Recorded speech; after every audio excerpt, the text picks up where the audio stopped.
يلا بينا نعمل احلى صينيه بطاطس بالفراخ في مفيش في ثواني. هتكوني مخلصه الاكل كده وطالعه من المطبخ في الحر ده. اول حاجه كده بتجيبي كميه الفراخ اللي هتعمليها. انا جبت كده نص فرخه وقطعتها كده 4 تربع. وبعد كده جبت معلقه سمنه ومعلقه زيت وبدات اشوح كده واحمر الفراخ فيها قوي كاني بحمرها بالظبط. اديتها بقى الصدمه كده المحترمه. وبعد كده هجيب بقى عندي الشفشق هضرب فيه طماطم، بصل، توم، فلفل رومي او فلفل حامي حسب الرغبة. تضربي كل الكلام ده توم وبصل وطماطم وفلفل.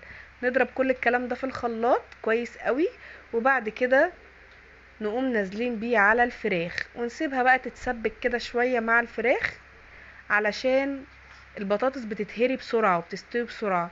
فالافضل الافضل بقى ان انت كده تدي الفراخ في تسبيكه كده، غلوتين كده على البوتاجاز من فوق مع الطماطم والتسبيكه. وبعد كده لما تلاقيها اتسبكت ودخلت في السوا تحطي التوابل بتاعتك وتنزلي بالبطاطس. البطاطس كده غلوه في التانية هتلاقيها استوت على طول. وانا بديها غلوه من فوق كده وبعد كده بدخلها الفرن تكمل سواها. وبولع عليها الشوايه بقى وبتدي احلى طعم واحلى لون صينيه بطاطس بالفراخ. هنا كده خلاص كده هنسيبها بقى تتسبك براحتها. وقطعت البطاطس ورحت نازله بيها وحطيت طبعا التوابل. بص اتسبكت ازاي والفراخ تكاد تكون استوت.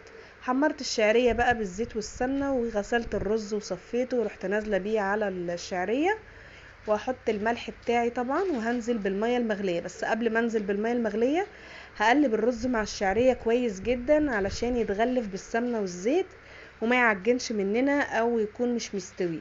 فاحنا هنقلبه كده علشان نتأكد ان هو استوى. هنقلب كده بالشكل ده وننزل بالمية اكتر من الرز بحاجة بسيطة. دي بقى صينية البطاطس بعد ما طلعت من الشواية كانت تحفة. البطاطس دايبة بس ماسكة نفسها والفراخ مهرية خالص ومستوية. بصوا بقى الجمال. احلى غدوة سريعة. وتعملي بقى طبق طماطم مخللة كده، تقطعي الطماطم قطع كده صغيرة وتحطي عليها ملح وفلفل اسود وشطة وخل وبالهنا والشفا.